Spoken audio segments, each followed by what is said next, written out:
नमस्कार, स्वागत है आप सभी का न्यूज नाइट में। मैं हूं निखिल सिंह और आज न्यूज नाइट में दक्षिण भारत की सियासत और राष्ट्र की चेतना से जुड़ी हुई बड़ी खबरें। तमिलनाडु में प्रधानमंत्री नरेंद्र मोदी का तीखा चुनावी संदेश, डीएमके पर सीधा हमला और डबल इंजन सरकार का दावा और उसका वादा, जिस पर आज हमारी विशेष चर्चा भी होगी।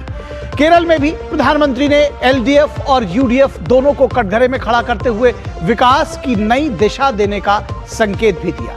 वहीं पराक्रम दिवस पर नेताजी सुभाष चंद्र बोस को देश ने किया है नमन। कटक से कोलकाता तक वीरता की गूंज सुनाई पड़ी।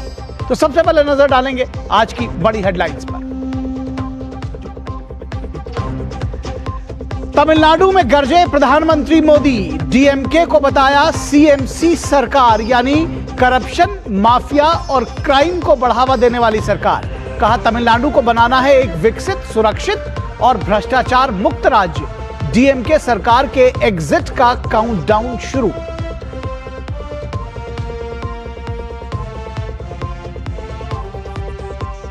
केरल में पीएम ने एलडीएफ और यूडीएफ पर किया करारा प्रहार। कहा दोनों ने बारी बारी से केरल को किया बर्बाद।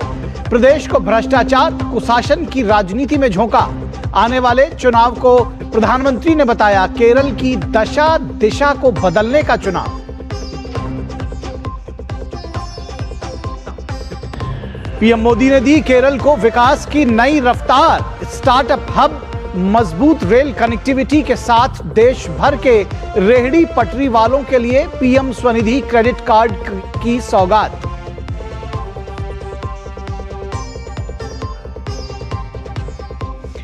कटक में नेताजी सुभाष चंद्र बोस के जन्मस्थान पर पराक्रम दिवस समारोह का आयोजन। उपराष्ट्रपति ने लिया भाग। कोलकाता में भी आयोजन। पीएम मोदी ने पराक्रम दिवस पर नेताजी के अटूट अदम्य साहस और समर्पण को किया याद। राष्ट्रपति द्रौपदी मुर्मू ने भारत की शास्त्रीय भाषाओं के ग्रंथ कुटीर का किया उद्घाटन। कहा आधुनिक भारतीय भाषाओं के विकास में शास्त्रीय भाषाओं का बड़ा योगदान। ऐसे प्रवासों से सामान्य जन की बढ़ेगी जानकारी। जापान में 8 फरवरी को होने वाले चुनाव का रास्ता साफ। जापानी प्रधानमंत्री ने निचले सदन को किया भंग। बजट पर होने वाला मतदान टला। चुनाव में महंगाई होगा प्रमुख मुद्दा।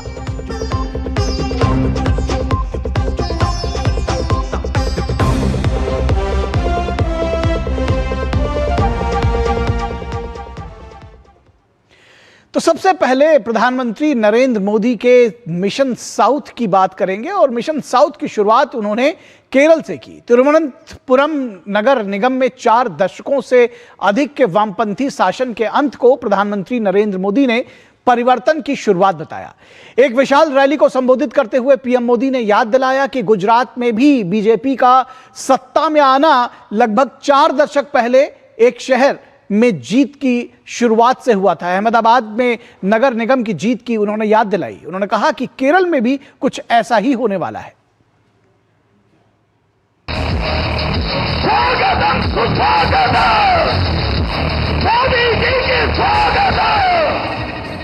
आज मेरे लिए बहुत भावुक पल। लाखों कार्यकर्ताओं का परिश्रम रंग ला रहा है। आज मैं सबसे पहले केरला की तिरुवनंतपुरम की जनता को, हमारे लाखों समर्थकों को, साथियों को बहुत ही आदरपूर्वक नमन करना चाहता हूं। बोलो भारत माता की। तिरुवनंतपुरम नगर निगम का चुनाव जीतने के बाद भाजपा कार्यकर्ताओं का जोश चरम पर है। इसकी एक झलक प्रधानमंत्री नरेंद्र मोदी की रैली के दौरान भी देखने को मिली, जब उनकी एक हुंकार पर पूरा पंडाल नारों की गूंज से झूम उठा। मेरे साथ बोलिए, वंदे वंदे वंदे वंदे वंदे वंदे। इस मौके पर प्रधानमंत्री नरेंद्र मोदी ने कहा कि आने वाले चुनाव केरल की दशा दिशा को बदलने का चुनाव है। एक तरफ एलडीएफ और दूसरी तरफ यूडीएफ, और इन दोनों ने बारी बारी से केरला को तबाह किया है। लेकिन एक तीसरा पक्ष भी है, वो पक्ष डेवलपमेंट का है, गुड गवर्नेंस का है, बीजेपी एनडीए का है।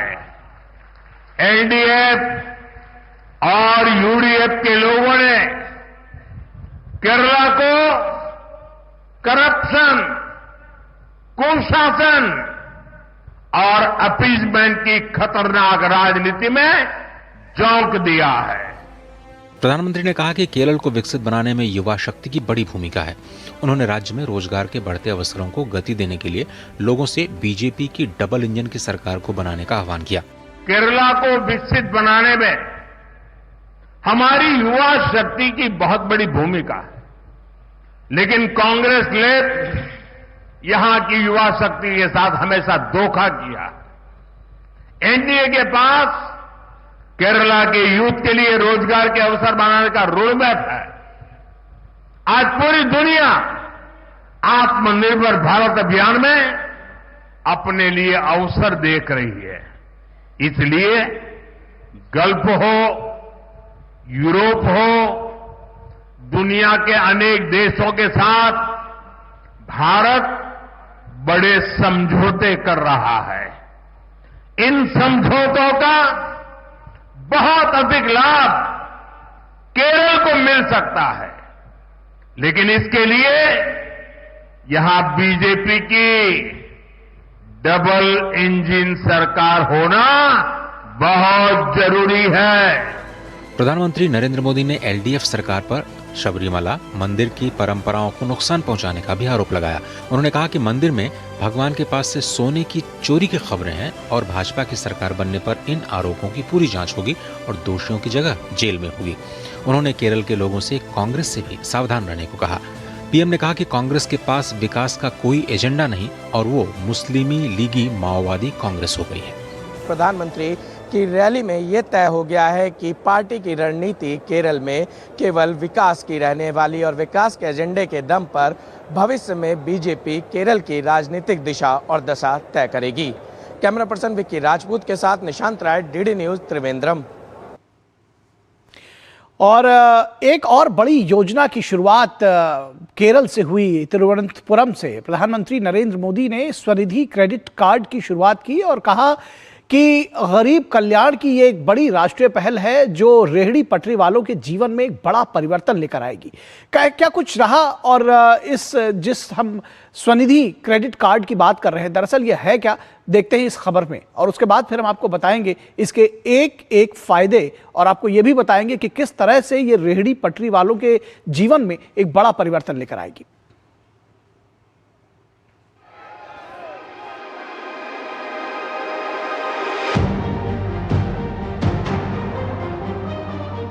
विकसित केरला से ही विकसित भारत का सपना पूरा होगा। इसमें केंद्र सरकार पूरी शक्ति से केरला के लोगों के साथ खड़ी है। देश के दूसरे हिस्सों से केरला की रेल कनेक्टिविटी और सशक्त हुई है। अमृत भारत एक्सप्रेस ट्रेनों को हरी झंडी दिखाई गई है। इससे केरला में ईज ऑफ ट्रैवल को बल मिलेगा। इससे टूरिज्म सेक्टर को भी बहुत फायदा होगा। गुरुवायूर से त्रिशूर के बीच नई पैसेंजर ट्रेन तीर्थयात्रियों के लिए सफर को और आसान बनाएगी। इन सारे प्रोजेक्ट से केरला के विकास को भी गति मिलेगी। केंद्र सरकार कनेक्टिविटी, साइंस एंड इनोवेशन और हेल्थ केयर पर भी बहुत अधिक निवेश कर रही है। केरला में CSIR के इनोवेशन हब का लोकार्पण, मेडिकल कॉलेज में रेडियो सर्जरी सेंटर की शुरुआत, इनसे केरला को साइंस, इनोवेशन और हेल्थ केयर का हब बनाने में मदद होगी। जो लोग सड़कों के किनारे, गलियों में सामान बेचते हैं, इन स्ट्रीट वेंडर्स की स्थिति भी पहले बहुत बुरी थी। उन्हें सामान खरीदने के लिए कुछ 100 रुपये भी महंगे ब्याज पर लेने पड़ते थे। केंद्र सरकार ने पहली बार इनके लिए PM स्वनिधि स्कीम बनाई। इस स्कीम के बाद देश भर में लाखों साथियों को बैंकों से बहुत मदद मिली है। लाखों स्ट्रीट वेंडर्स को जिंदगी में पहली बार बैंक से कोई लोन मिला है।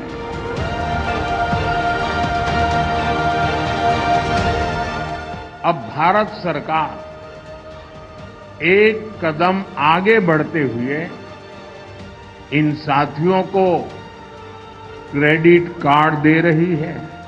यहां भी PM स्वनिधि क्रेडिट कार्ड दिए गए हैं। इसमें केरला के 10,000 और तिरुवनंतपुरम के 600 से अधिक साथी हैं। पहले सिर्फ अमीरों के पास ही क्रेडिट कार्ड होता था, अब स्ट्रीट वेंडर्स के पास भी स्वनिधि क्रेडिट कार्ड है।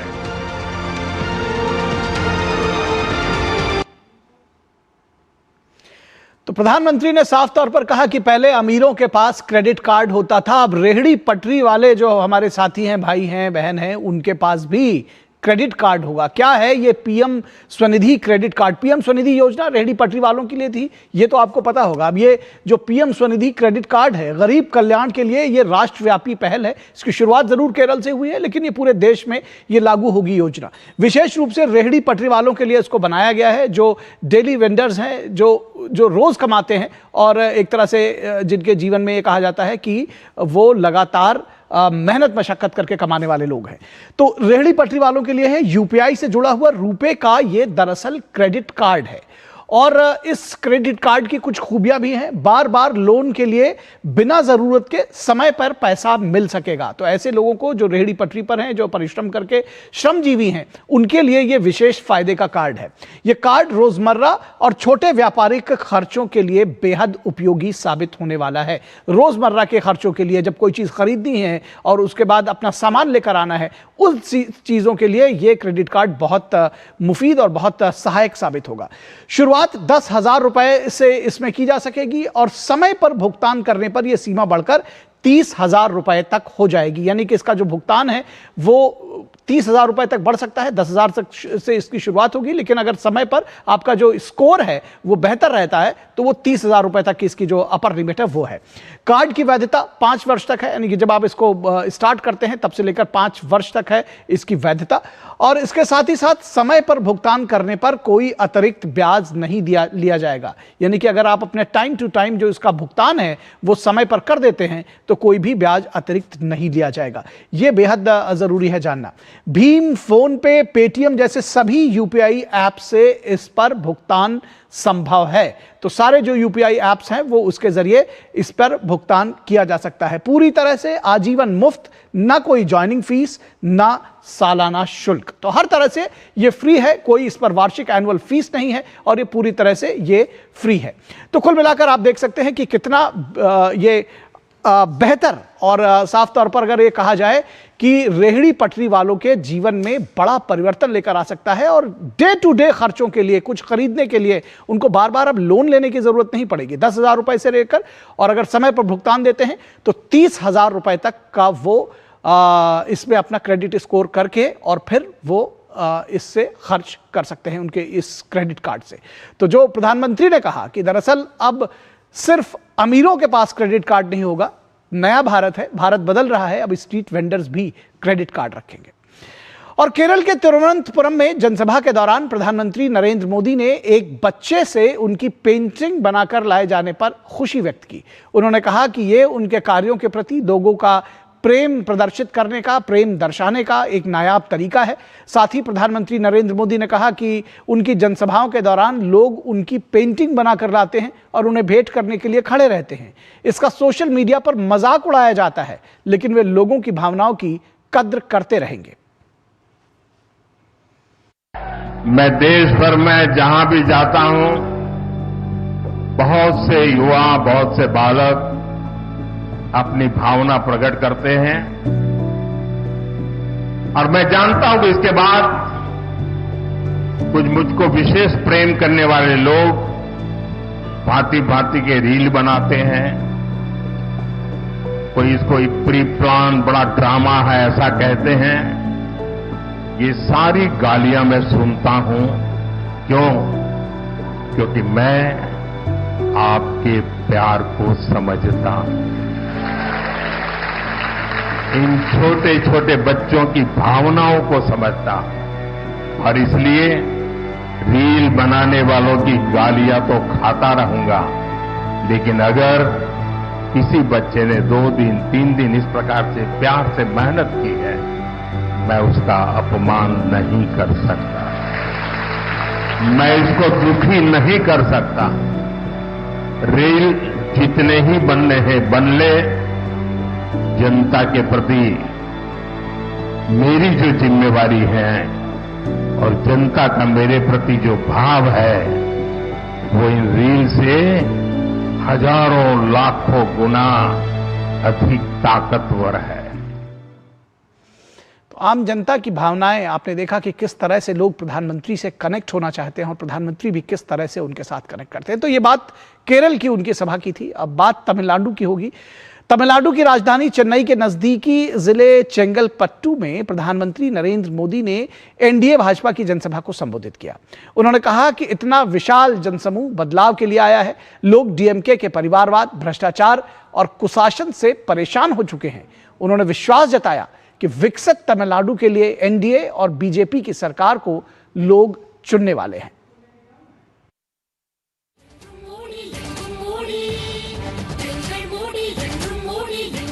आगामी तमिलनाडु विधानसभा चुनाव के लिए एनडीए के प्रचार अभियान का शंखनाद। मदुरंतकम में एनडीए की विशाल जनसभा को संबोधित करते हुए प्रधानमंत्री नरेंद्र मोदी ने राज्य की डीएमके सरकार को परिवारवाद, भ्रष्टाचार और कुशासन का पर्याय बताया। राज्य के विकास की एनडीए की प्रतिबद्धता का जिक्र करते हुए पीएम ने मछुआरों, किसानों और युवाओं के लिए केंद्र के प्रयास गिनाए। डीएमके ने वादे ढेर सारे किए, लेकिन काम जीरो रहा। डीएमके सरकार को अब लोग सीएमसी सरकार कह रहे हैं। सीएमसी सरकार यानी करप्शन, माफिया और क्राइम को बढ़ावा देने वाली सरकार। पीएम ने कहा कि 2014 से पहले कांग्रेस डीएमके गठबंधन वाली केंद्र सरकार तमिलनाडु को जितना फंड देती थी, उससे 3 गुना अधिक फंड बीते 11 वर्ष में केंद्र सरकार से मिला है। पीएम ने राज्य के लिए रेल बजट में 7 गुना वृद्धि और पीएम किसान के तहत राज्य के लाखों किसानों के खातों में 12,700 करोड़ रुपए ट्रांसफर किए जाने का जिक्र किया। पीएम ने डीएमके सरकार में शराब और ड्रग्स माफिया के फलने फूलने का आरोप लगाया।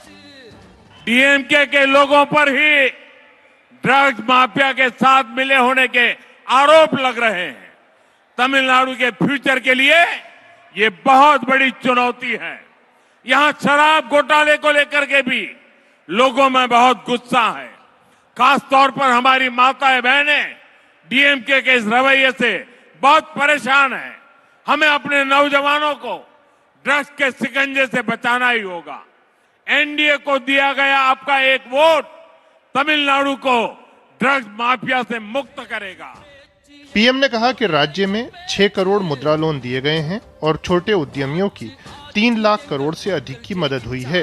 राज्य में निवेश के लिए डबल इंजन सरकार को अहम बताते हुए पीएम ने विकसित तमिलनाडु का संकल्प दोहराया।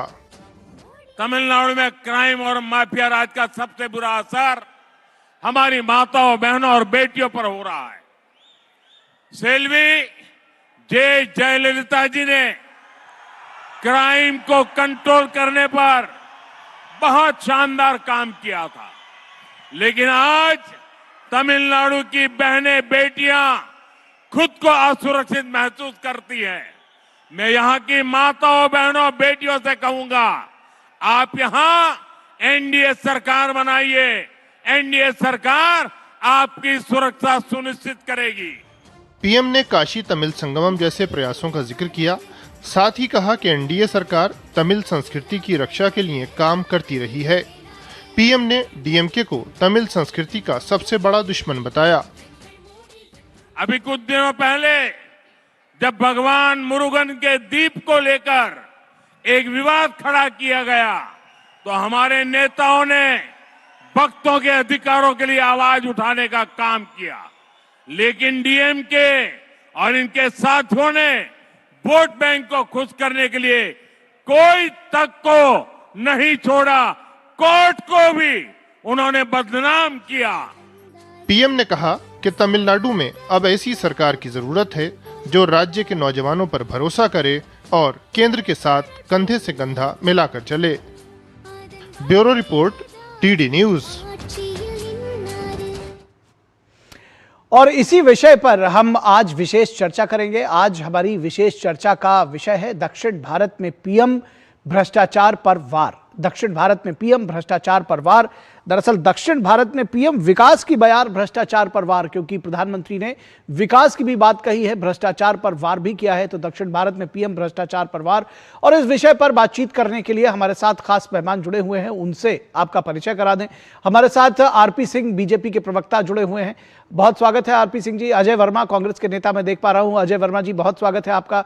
शेखर अय्यर, सीनियर जर्नलिस्ट है, हमारे साथ जुड़े हैं। शेखर जी, बहुत स्वागत है। और अक्षया नाथ, हमारी संवाददाता, तमिलनाडु से जुड़ी हुई हैं, और बारिश का मौसम भी वहां पर है, बताया गया है। तो अक्षया नाथ से ही हम चाहेंगे कि आपसे 1-2 सवाल जल्दी जल्दी करके आपको मैं फ्री करूंगा। आपके डेडिकेशन के लिए, आपके प्रोफेशनलिज्म के लिए आपकी पहले तो मैं तारीफ करता हूं। इस बारिश में आप खड़ी रही।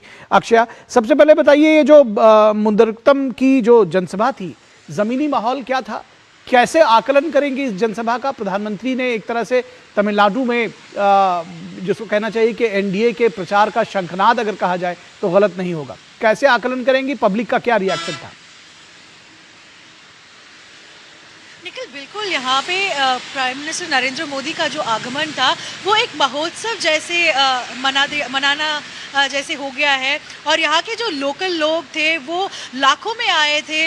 और हमारे पास जो AIADMK और बीजेपी के नेताओं ने बात की थी, उन्होंने बोला कि 6.5 लाख पीपल यहाँ पे आए थे प्राइम मिनिस्टर नरेंद्र मोदी को देखने के लिए और उनके बातचीत सुनने के लिए। और यहाँ पे हमने देखा कि कई सारे लोग कई डिस्ट्रिक्ट से आए थे, मधुरांतकम, और मधुरांतकम लगभग 80 किलोमीटर है चेन्नई से। और हमने देखा खूब सारे लोग थे और बहुत ही बड़ा सेलिब्रेशन था। और एनडीए महागठबंधन यहाँ पे बन गया है। और इस बार हमें बोला गया है कि AIADMK एनडीए की जो गवर्नमेंट आने वाला है यहाँ पे, वो डबल इंजन गवर्नमेंट होगा। वो था प्राइम मिनिस्टर नरेंद्र मोदी जी का जो स्पीच में उन्होंने कहा था। और उन्होंने बोला कि तमिलनाडु में जो भ्रष्टाचार है, परिवारवाद है और माफिया गवर्नमेंट है डीएमके का, वो अगले सरकार नहीं बना सकता है, क्योंकि एनडीए यहाँ पे एक वेरी स्ट्रॉन्ग महागठबंधन बनाया है। है और वो आज यहाँ पे रिफ्लेक्टेड था। और एक और बात था निखिल, वो था कि आज मौसम ही ऐसा था जैसे कि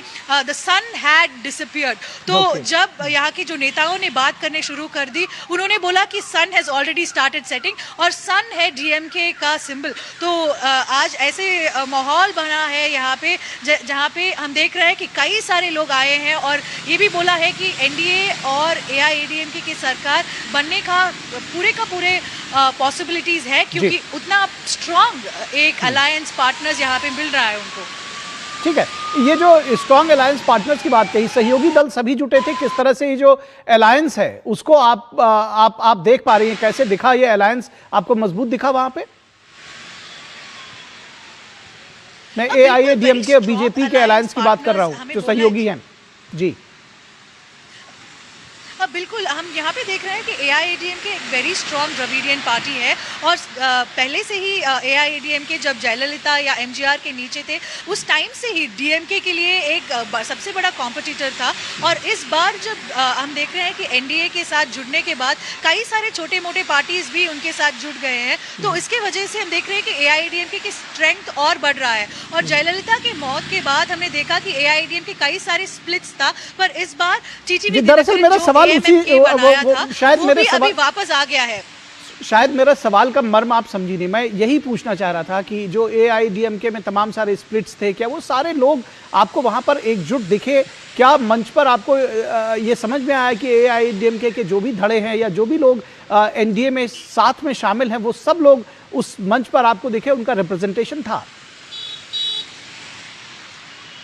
बिल्कुल, हमने देखा कि टीटीवी दिनकरन और ईपीएस दोनों एक साथ बैठ रहे थे, एक साथ प्रेस कॉन्फ्रेंस भी दिए थे। और उसके बाद टीटीवी दिनकरन जब प्रेस कॉन्फ्रेंस में बात कर रहा था, उन्होंने कहा कि हम दोनों एक ही माँ के बच्चे हैं और हमारे बीच में जो भी झगड़ा हुआ है वो सारे पहले की बात है। और उन्होंने ये भी कहा कि बीजेपी का सीनियर लीडर और यूनियन मिनिस्टर अमित शाह जी ने इन दोनों के बीच बातचीत करके एक साथ जुड़ा दिया है एआईएडीएमके को। और अभी सिर्फ ओ पनीरसेल्वम की अवेटिंग है और वो भी आने का पूरा विश्वास है एआईएडीएमके और अभी का एनडीए अलायंस में। और इस महागठबंधन जो बन रहा है और एआईएडीएमके की जो स्प्लिट्स को एक साथ बना रहा है, वो सबके पीछे बीजेपी और एनडीए के एक सबसे बड़ा हाथ भी है। ठीक, थैंक यू अक्षया, बहुत शुक्रिया इस तमाम बातचीत और जानकारी के लिए। और अब मैं आपके पास आऊंगा अजय वर्मा जी, इस डिबेट में ये जानना समझना चाहेंगे दरअसल भ्रष्टाचार और परिवारवाद को लेकर के डीएमके पर, और डीएमके जिसकी सहयोगी कांग्रेस पार्टी है उस पर प्रधानमंत्री ने तीखा करारा हमला बोला है। और ये कहा जा रहा है कि भाई वहां पर एंटी इनकम्बेंसी जो है उसको झेल पाने के लिए भी कांग्रेस डीएमके का गठबंधन के लिए बहुत मुश्किल हो रही है। किस तरह से आप देखते हैं कांग्रेस कैसे इस परिवारवाद और भ्रष्टाचार का जो आरोप है, कैसे इसका जवाब देगी? देखिए एंकर महोदय, देश भारत का संविधान, बाबा साहब का संविधान सबको आजादी देता है कि वो अपनी अपनी पार्टी की रणनीति बनाए। और अब से नहीं, जब से पृथ्वी पर या जब से भी भूतल हो, आसमान हो, ब्रह्मांड हो, पृथ्वी हो, देवता अपनी रणनीति तैयार करते हैं, राक्षस अपनी रणनीति तैयार करते हैं। जब वो लड़ाई लड़ते हैं, चुनाव लड़ते हैं, जीतते हैं और हारते हैं, तो सबको अपनी रणनीति करने का अधिकार है और अपने बारे में कुछ भी बोलने का अधिकार है। अपने मुंह मियां मिट्टू बनिए और कुछ भी करिए। देखिए ये जो तमिलनाडु है बड़ा पूजनीय दर्शनीय देव स्थल है। आपको जानकारी हो थोड़ी सी, वैसे तो आप तो डीडी न्यूज है, अंतरराष्ट्रीय है। पहले यहाँ पर करीब 7.21 यानी 7.21 करोड़ वोटर थे। 2025 के अनुमान के अनुसार यहाँ 8.53 करोड़ के करीब आसपास वोटर हो गए। और 38 जिलों का ये शहर है, जिला है, प्रदेश है तमिलनाडु, जहां करीब 234 निर्वाचित एमएलए होते हैं। और उन 234 निर्वाचित एमएलए में देश की सरकार अपना प्रयास करने आई है कि साम दाम दंड भेद करके, और टेलीप्रॉम्प्टर साहब यहाँ आए और उन्होंने एक पढ़ा हुआ पाठ्यक्रम जो बना के, वो सन 40 से, यानी 40 मतलब जब से चुनाव जीतते हैं लड़ते हैं 2014 से, वही पाठ्यक्रम, वही कहानियां, भ्रष्टाचार, हिंदू मुस्लिम, कांग्रेस, परिवारवाद, भ्रष्टाचार, लूट, ये शासन वो शासन। चलो इनकी अपनी रणनीति अच्छी बात है, इन्हें करना चाहिए, क्योंकि इनके पास मुद्दे कुछ है नहीं। हिंदुस्तान के उत्तर प्रदेश, जिसको आजकल वहां मेघ चल रहा है, वहां तो शंकराचार्यों को इनके इशारे पर बेइज्जत किया जा रहा है। पूरा देश कह रहा है, मैं नहीं कह रहा, सारे चैनलों में। और ऐसे ही आज जो ये प्रोग्राम यहाँ था, आपको एक और जानकारी दूं मैं कि तमिलनाडु में विकिपीडिया के अनुसार जो है ना, ये तमिलनाडु हिंदू एंडोमेंट बोर्ड, यहाँ करीब 40,000 के आसपास हिंदू मंदिर है। और बड़े मंदिरों में जो प्रसिद्ध मंदिर है यहाँ, श्री रंगनाथ स्वामी मंदिर, श्रीरंगम कपिलेश्वर मंदिर चेन्नई और बृहदीपुरी मंदिर तंजापुर शामिल। सबसे अधिक मंदिर वाला ये राज्य है। इस पर कांग्रेस पार्टी पर और हमारी पार्टी पर, हमारे मुख्यमंत्री स्टालिन साहब, एमके स्टालिन साहब पर पूरा आशीर्वाद पहले भी था, आज भी है और इस वाले चुनाव में भी है। देश की सरकार इसलिए बौखला रही है, वहां इसके मुखिया इसलिए बौखला रहे हैं कि चंदा दो धंधा लो के पाठ्यक्रम एक इनका था, दूसरा पाठ्यक्रम ED CBI income tax IT था, तीसरा पाठ्यक्रम अपोजिशन के लोगों पर छापे लगवाने था, चौथा पाठ्यक्रम सांप्रदायिक माहौल फैलाना था, पांचवा पाठ्यक्रम हिंदू मुस्लिम कराना था, छठा पाठ्यक्रम मुरुगन भगवान के उस मुद्दे पर था। मुरुगन भगवान के बारे में भी पता होना चाहिए कि उनकी करीब 6 शादियां हुई थी। एक देवस्थान उनका वो था जिसमें कोर्ट में वो दीप जलाने वाला मैटर था। लेकिन ये सारे पाठ्यक्रम इनके फेल हो गए, क्योंकि तमिलनाडु की जनता ने, तमिलनाडु के वोटर ने, तमिलनाडु के लोगों ने इन्हें बता दिया। लोग कह रहे, आपको तो मैं वीडियो भेज दूं, मेरे पास बहुत सारे वीडियो आए कि वहां लोगों को पैसे दे दे के इस प्रायोजित रैली में बुलाया गया, भीड़ इकट्ठी नहीं हो रही थी। अब ये इनका तरीका है, रैली करते हैं, जब विदेश जाते हैं तो यहाँ से ठीक है सर, मोदी मोदी मोदी। ठीक है सर, आपका पॉइंट आ गया। मुझे लग रहा था कि आप कुछ और सब्सटेंशियल बोलेंगे। ठीक है, ठीक है सर। नहीं, प्रधानमंत्री ने, मैं तो देखिए डीडी न्यूज और प्रधानमंत्री को फॉलो करता हूं, मुझे नहीं पता आप फॉलो करते हैं नहीं करते हैं। प्रधानमंत्री जी के पास कोई रटा गला सड़ा सड़ाया भाषण था, लिखा लिखाया पुराना। अभी आपने शुरू में खुद ही कहा, आपने खुद ही कहा कि अपना एजेंडा, अपनी बात सबकी अपनी अपनी होती है। ठीक है, तो वो उनका अपना है, आपका अपना है। आप उनको सड़ा गला बताते रहिए, मैं आरपी सिंह के पास आऊंगा, वो आपको सड़ा गला बताते रहेंगे। ठीक है, तो अब इस पर हम समय क्यों व्यर्थ करें? आपसे जो सवाल पूछा था आपने, इतनी देर में सिर्फ उनके ऊपर हमले किए। ठीक है सर, आपका पॉइंट आ गया। लेकिन आपने कहा कि हिंदू मुस्लिम करते हैं, आपने कहा हिंदू मुस्लिम करते हैं, तो इसका जवाब मैं आरपी सिंह से ही ले लेता हूं। सनातन धर्म को गाली देने वाले, उसको मलेरिया और कीट मकोड़ा बटाने वाले कौन कौन से बीमारियों से उसको तुलना की थी आरपी सिंह? किस तरह से देखते हैं आप ये जो सियासत में कह रहे हैं कि परिवारवाद और भ्रष्टाचार की बात तो प्रधानमंत्री क्या करेंगे, लेकिन ये खुद कह रहे हैं कि हिंदू मुस्लिम की बात होती है, और इन्होंने सनातन धर्म के वो शायद स्टेटमेंट्स जो स्टालिन के परिवार से ही आए थे, वो उसका ध्यान नहीं होगा अजय वर्मा को। मैं सारे पे आता हूँ। मैं चाहता हूँ कि मुझे सबसे आखिर में होना, ताकि शेखर अय्यर साहब भी अपनी बात कहें, फिर मैं इनकी बात का भी पूरा जो मेरा निवेदन आपसे, ठीक है, एक बार ठीक है, सबका इकट्ठा ठीक है, कैप्टन छोटा है। ठीक है, तो मैं शेखर अय्यर जी के पास आता हूं, और एक मैं चाहता हूं कि राजनीतिक विश्लेषक के तौर पर शेखर अय्यर, एक पत्रकार के तौर पर, अगर इस दौरे का विश्लेषण करें आप ईमानदारी से, प्रधानमंत्री नरेंद्र मोदी के कितना निर्णायक, कितना महत्वपूर्ण ये दौरा, इसका आकलन कैसे करेंगे आप? हाँ निखिल जी, आज प्रधानमंत्री का जो वहाँ पे कार्यक्रम था, ये कार्यक्रम बहुत दिन, मतलब बहुत महीने के बाद तैयार होके, और भाजपा के एक बड़ा रोल रहा है कि जितने पार्टियां डीएमके को विरोध करते, एंटायर ऑपोजिशन को इकट्ठे करके एक मंच पे लाके, ताकि जो डीएमके के खिलाफ जो वोट है वो भिन्न ना हो जाए, एक प्रकार से ऑपोजिशन को इकट्ठा करने का ये कार्यक्रम था। आप आज क्या देखे आपने, जो एडीएमके से, क्योंकि जयललिता के मृत्यु के बाद एआईएडीएमके में बड़ी क्राइसिस चल रही थी। इस क्राइसिस में एडप्पाडी एक तरफ, दूसरी तरफ आपके ओ पन्नीरसेल्वम थे और टीटीवी दिनकरन। क्योंकि ये इन दोनों को समझना पड़ा, जो बीजेपी के नेताओं ने लगा कर दिखे, डीएमके को शासन खत्म करना है तो विपक्ष को इकट्ठा होना है।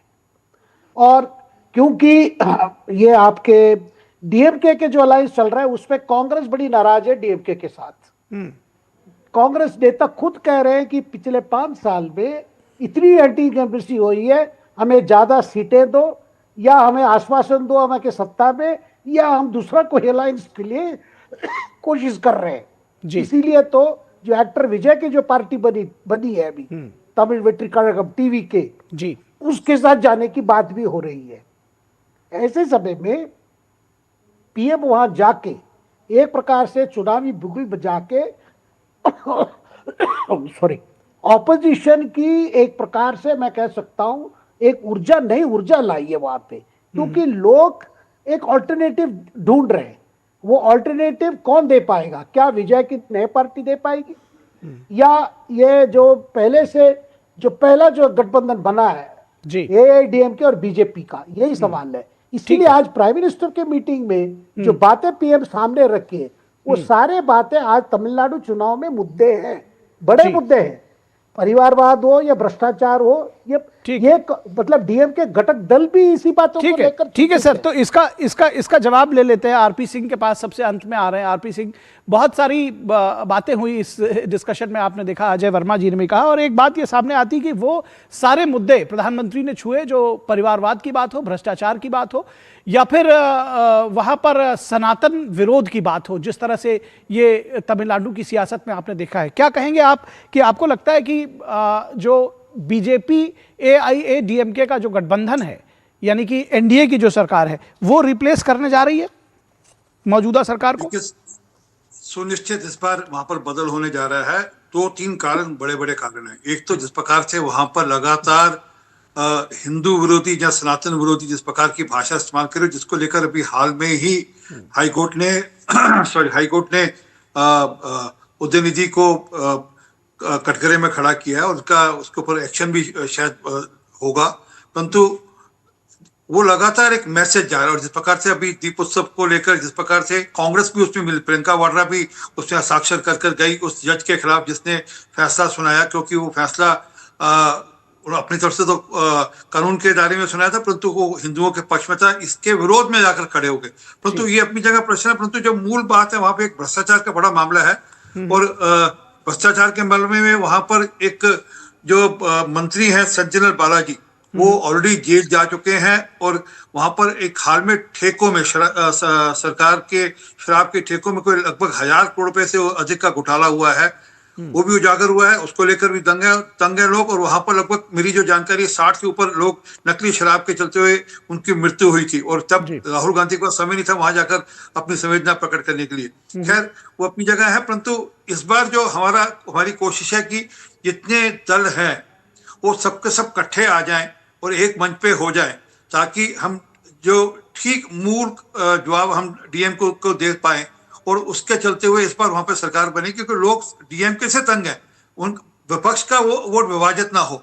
और जहां तक कांग्रेस की बात है, ये तो अभी इनको यही नहीं पता कि इन्होंने डीएमके के साथ जाना है, डीएमके के विरोध में जाना है। इनके नेता वहां डीएमके के विरोध में बात करते हैं, और ये भी पता नहीं इनके यहाँ से टीबीके के साथ जाना है या किस प्रकार से इन्होंने आगे अपनी रणनीति बनानी है। तो ये अपना घर क्लियर कर लें, परंतु मैं चाहूंगा अभय वर्मा जी थोड़ा सा भाषा का संयम बरता करें। जिस प्रकार की भाषा आप सड़ी गली और इस प्रकार का, ये ना कांग्रेस का डीएनए बार बार टीवी डिबेट पे मत लाया करें। आप अपनी निजी घर में इस प्रकार की भाषा इस्तेमाल कर दिया करें, ठीक है, परंतु टीवी डिबेट की भाषा नहीं है, इस प्रकार की भाषा इस्तेमाल करते हैं। चलिए, बहुत शुक्रिया आप सभी लोगों को। उम्मीद है कि अगली बार भाषा का स्तर जो है वो बेहतर रहेगा। आप सभी लोगों का शुक्रिया। और यहाँ रुकेंगे एक छोटे से ब्रेक के लिए। ब्रेक के बाद जब वापस लौटेंगे तो आपको दिखाएंगे धार में पूजा और नमाज साथ साथ।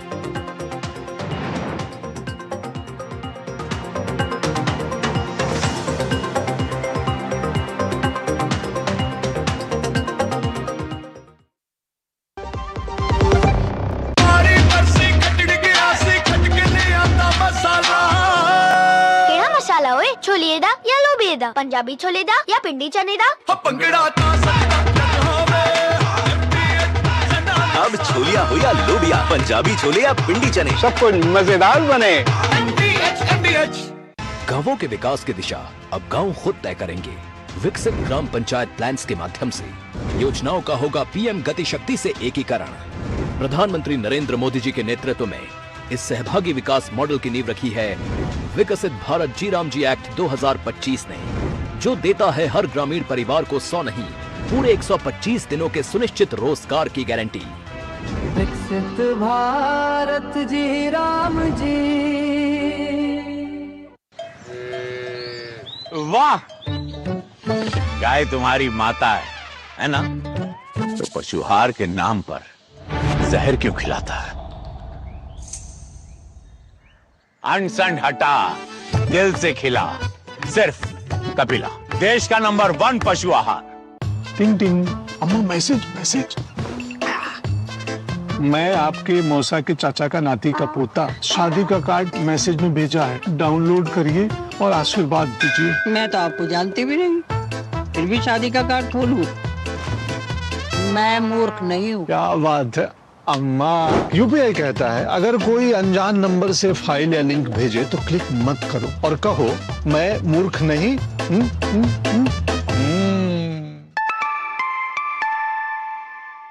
जाइए आप भी किसी का टेस्ट लीजिए। मेरी पसंद, मेरी पसंद, मेरी पसंद, मेरी पसंद, हमारी पसंद। हम सबकी पसंद। मजबूत देश का मजबूत सरिया हो गया स्टील। पढ़ता है, खेलता है, झूलता उछलता है, दौड़ता कभी कभी दौड़ कराता है, आगे आगे बढ़ता है इंडिया, अमूल दूध पीता है इंडिया। गोल्डी छोले मसाले जहाँ जाए रिश्ते बनाए। गोल्डी लाए हैं फ्रेश लॉक टेक्नोलॉजी, जो रखे मसालों को हर समय फ्रेश। ब्रेक के बाद एक बार फिर आप सभी का स्वागत है। और मध्य प्रदेश के धार में भोजशाला मंदिर विवाद पर विराम लगता हुआ दिखा, जब हिंदू और मुस्लिम समुदाय के लोगों ने लगभग साथ ही साथ पूजा और नमाज की। भोजशाला को हिंदू समुदाय वाग्देवी का मंदिर मानता है, जबकि मुस्लिम पक्ष 11वीं सदी के इस स्मारक को कमाल मौला मस्जिद बताता है।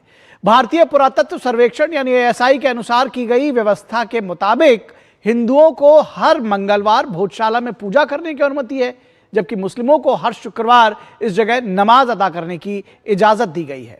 इस बीच सुप्रीम कोर्ट ने समय और स्थान के बंटवारे का एक विशेष फॉर्मूला तय कर दिया और शांतिपूर्ण समाधान निकाल लिया है। देखिए ये रिपोर्ट।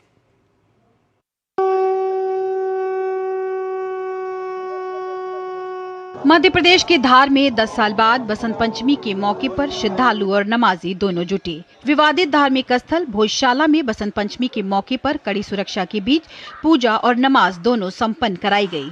सुबह सूर्योदय के साथ हिंदू श्रद्धालुओं ने वाग्देवी की पूजा की शुरुआत की। पूरे दिन हवन, मंत्रोच्चार और पाठ चलता रहा, जो सूर्यास्त तक जारी रहा। पूजा स्थल को फूलों और मालाओं और भगवा झंडों से सजाया गया था। बड़ी संख्या में श्रद्धालु भोजशाला परिसर पहुंचे और पूजा कर खुशी जाहिर की।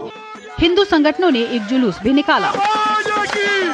पूजन है ना आज, और आज माता जी का बसंत उत्सव है, वो मनाने के लिए आए हैं और माता जी को ये अर्जी लगाने के लिए आए हैं कि धार में सौहार्द बना रहे, कभी भी कोई लड़ाई झगड़ा ये वो वैमनस्य न आए। बहुत ही अच्छा आनंद पूर्वक पूजा हुई यहाँ पर, किसी प्रकार की कोई समस्या नहीं रही। बहुत ही अच्छी व्यवस्था जो है हिंदू समाज की तरफ से और शासन की तरफ से हो रही है, ये देख करके बड़ी हमें खुशी है। आज बसंत पंचमी के दिन शुक्रवार के दिन है, तो जो परेशानी आ रही थी वो सब दूर हो गई। हमें हमारी पूजा से मतलब है, हमें अखंड पूजा करने का अधिकार मिला है, तो हम उस चीज से बहुत खुश हैं।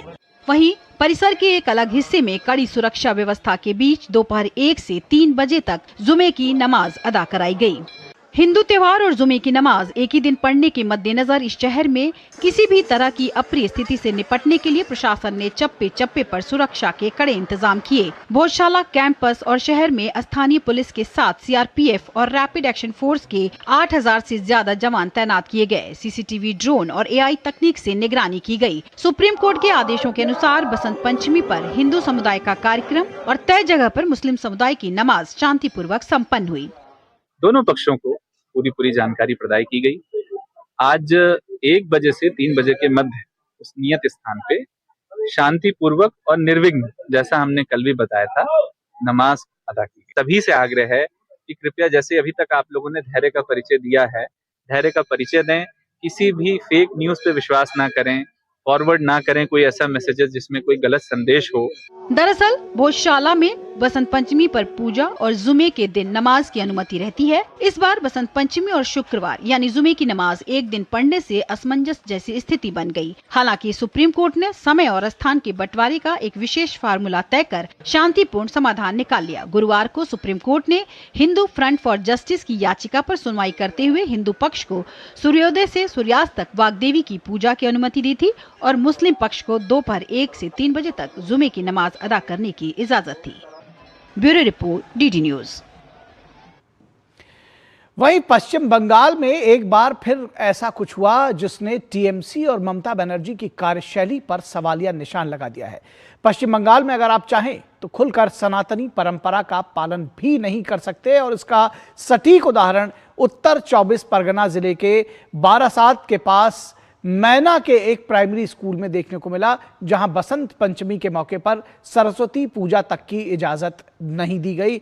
सरस्वती पूजा नहीं हो सकी। कारण था स्कूल में 50% मुस्लिम छात्रों का होना।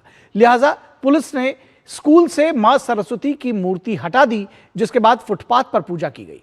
कहा जा रहा है कि स्थानीय प्रशासन मुस्लिम छात्रों की संख्या ज्यादा होने का हवाला देकर पिछले कुछ वर्षों से इस स्कूल में सरस्वती पूजा रोक रहा है। इस बार सनातनियों ने जब स्कूल परिसर के अंदर पूजा करने की कोशिश की तो प्रशासन ने इसमें रोक टोक की और प्रशासन की मदद से जबरदस्ती प्रतिमा को परिसर से बाहर निकाल दिया गया। यहां रुकेंगे एक छोटे से ब्रेक के लिए। ब्रेक के बाद जब वापस लौटेंगे तो आपको दिखाएंगे एआई की दुनिया में भारत की ऊंची छलांग।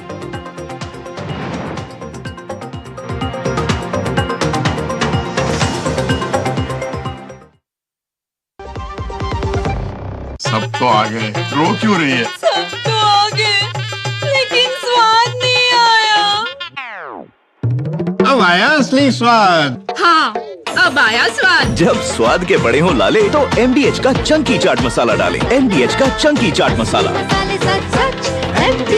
MDH। विभाग अनेक, कंप्लेंट बॉक्स 1।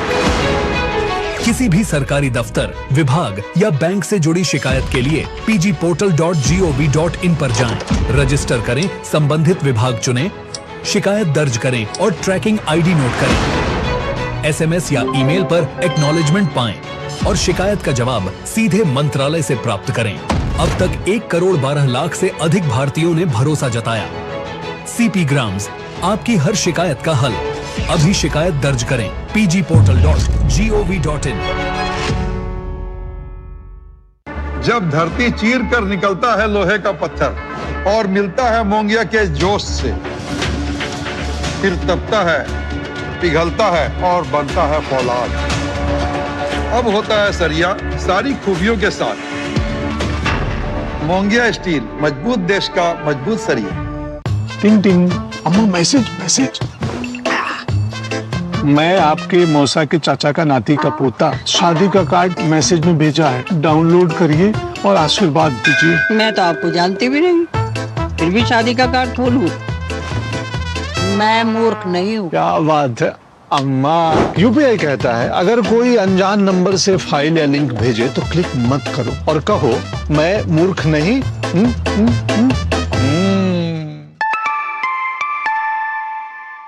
जाइए आप भी किसी का टेस्ट लीजिए। जन जन का रखे ध्यान, टीबी मुक्त भारत अभियान। इस अभियान का आह्वान, यदि है आपको टीबी के लक्षण तो जल्द जांच से ही होगा सबसे तेज समाधान। टीबी होने पर जल्द जांच से उपचार में आती है तेजी और गंभीर बीमारी का खतरा होता है कम। सुरक्षित होता है आपका परिवार और अन्य करीबी जन। कुछ समूहों में टीबी का खतरा अधिक होता है, जैसे वे लोग जिन्हें पिछले 5 वर्ष में टीबी हुआ हो, 60 वर्ष या उससे अधिक आयु, धूम्रपान और शराब का सेवन करने वाले, कुपोषित, टीबी रोगी के साथ रहते हों, मधुमेह रोगी, HIV से पीड़ित लोग। तो टीबी के लक्षण होने पर अपने नजदीकी सरकारी या निजी अस्पताल या आयुष्मान आरोग्य मंदिर में निशुल्क जांच और उपचार पाएं। आइए हम सब साथ मिलकर देश को टीबी मुक्त बनाएं। टीबी फ्री इंडिया बनाने में सक्रिय भूमिका निभाएं। डाउनलोड करें टीबी आरोग्य साथी ऐप। स्वास्थ्य एवं परिवार कल्याण मंत्रालय द्वारा जनहित में जारी। गोल्डी छोले मसाले, जहाँ जाए रिश्ते बनाए। गोल्डी लाए हैं फ्रेश लॉक टेक्नोलॉजी, जो रखे मसालों को हर समय फ्रेश।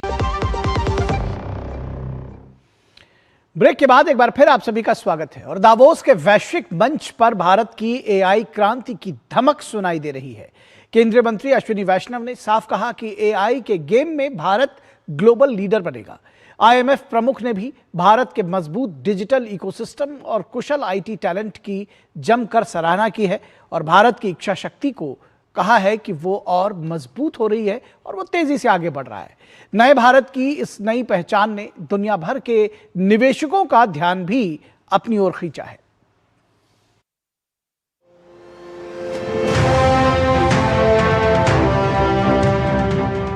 स्विट्जरलैंड के दावोस में आयोजित वर्ल्ड इकोनॉमिक फोरम के मंच पर भारत मजबूत विकास दर और टेक्नोलॉजी में हो रहे सुधारों के दम पर निवेशकों की पहली पसंद बनकर उभरा है। इकोनॉमी के इस स्टेडियम में दुनिया भर के खिलाड़ी एआई टेक्नोलॉजी में अपनी धाक साबित करने उतरे। आईएमएफ ने एक इंडेक्स जारी करते हुए भारत को दूसरे स्तर पर रखा, लेकिन केंद्रीय मंत्री अश्विनी वैष्णव ने आईएमएफ इंडेक्स को नकारते हुए एआई की चुनौती और रणनीति को क्रिकेट के अंदाज में समझा दिया। क्रिकेट की भाषा में कहो तो एआई ये मल्टी डेकेड ट्रांसफॉर्मेशन चल रहा है, यानी 5 टेस्ट मैच की सीरीज अगर है तो ये फर्स्ट मैच के फर्स्ट इनिंग का फर्स्ट डे है।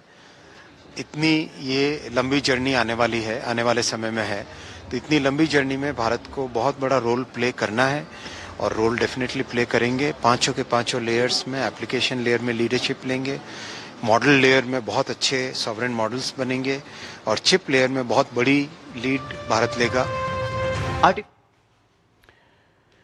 और राष्ट्रपति द्रौपदी मुर्मू ने राष्ट्रपति भवन में भारत की शास्त्रीय भाषाओं के ग्रंथ कुटीर का उद्घाटन किया। इस ग्रंथ कुटीर में भारत की 11 शास्त्रीय भाषाओं में संकलित लगभग 2300 पुस्तकों का संग्रह है। इस संग्रह में लगभग 50 पांडुलिपियां भी शामिल हैं। इसमें से कई पांडुलिपियां ताड़ के पत्तों, कागज, छाल और कपड़े जैसी पारंपरिक सामग्रियों पर हस्तलिखित हैं। ग्रंथ कुटीर के विकास का उद्देश्य भारत की समृद्ध सांस्कृतिक और साहित्यिक विरासत के प्रति नागरिकों में जागरूकता बढ़ाना है। उद्घाटन कार्यक्रम के दौरान राष्ट्रपति ने कहा कि शास्त्रीय भाषाओं में संचित ज्ञान का भंडार हमें अपने समृद्ध अतीत से सीखने और उज्जवल भविष्य का निर्माण करने के लिए प्रेरित करता है। इसके साथ ही उन्होंने कहा कि शास्त्रीय दर्जा मिलने से इन भाषाओं के संरक्षण और संवर्धन को बढ़ावा मिल रहा है। ग्रंथ कुटीर के उद्घाटन से इन भाषाओं के अध्ययन, अनुसंधान और प्रचार प्रसार को प्रोत्साहन मिलेगा। इसके साथ ही राष्ट्रपति की पहल भारतीय संस्कृति की समृद्ध विरासत को मजबूत करने में सहायक साबित होगी। और यहां रुकेंगे एक छोटे से ब्रेक के लिए, कहीं मत जाइएगा, जल्द हाजिर होंगे।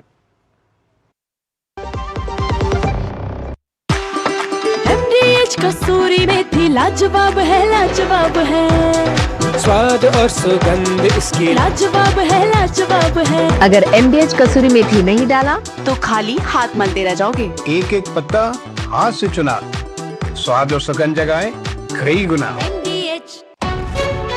विभाग अनेक, कंप्लेंट बॉक्स 1।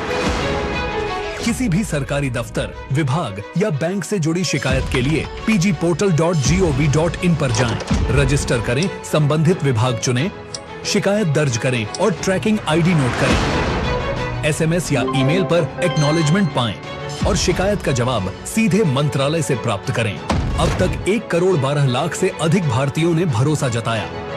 सीपी ग्राम्स, आपकी हर शिकायत का हल। अभी शिकायत दर्ज करें pgportal.gov.in।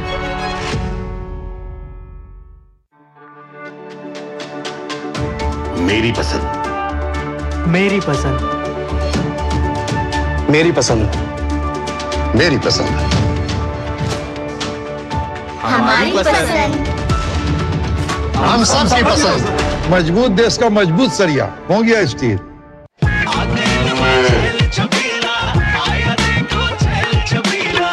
एक कपिला, अरे भाई सब एक ही जैसा होता है। ये लो साधारण पशु आहार।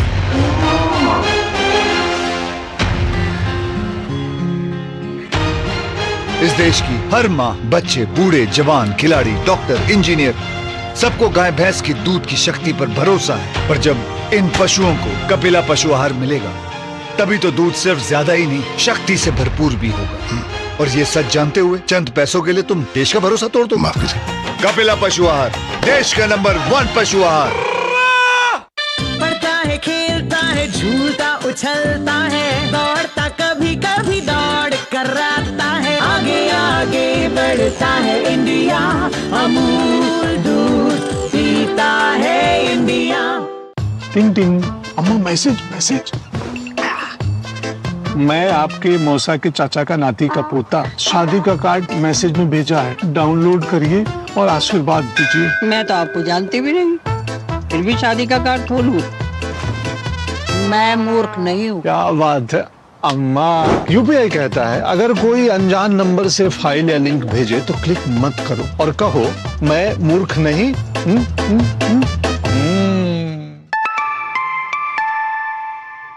जाइए आप भी किसी का टेस्ट लीजिए। ब्रेक के बाद एक बार फिर आप सभी का स्वागत है। और आज पराक्रम, त्याग और राष्ट्रभक्ति के अमर प्रतीक नेताजी सुभाष चंद्र बोस को पूरा देश नमन कर रहा है। उनकी 129वीं जयंती पर ओडिशा के कटक से वीरता और स्वाभिमान की वही गूंज एक बार फिर सुनाई दी जिसके लिए नेताजी सुभाष चंद्र बोस जाने जाते हैं। उपराष्ट्रपति सीपी राधाकृष्णन ने नेताजी की जन्मस्थली पर श्रद्धांजलि अर्पित कर उनके अदम्य साहस को स्मरण किया। इसके अलावा उपराष्ट्रपति ने कोलकाता के विक्टोरिया मेमोरियल में एक विशेष प्रदर्शनी का उद्घाटन भी किया। वहीं प्रधानमंत्री नरेंद्र मोदी ने नेताजी के शौर्य और त्याग को याद करते हुए कहा कि पराक्रम दिवस राष्ट्र की सामूहिक भावना का एक अभिन्न पर्व बन गया है। तो न्यूज़ नाइट के आज के इस अंक में बस इतना ही। हमारी पूरी टीम को दीजिए अनुमति। नमस्कार।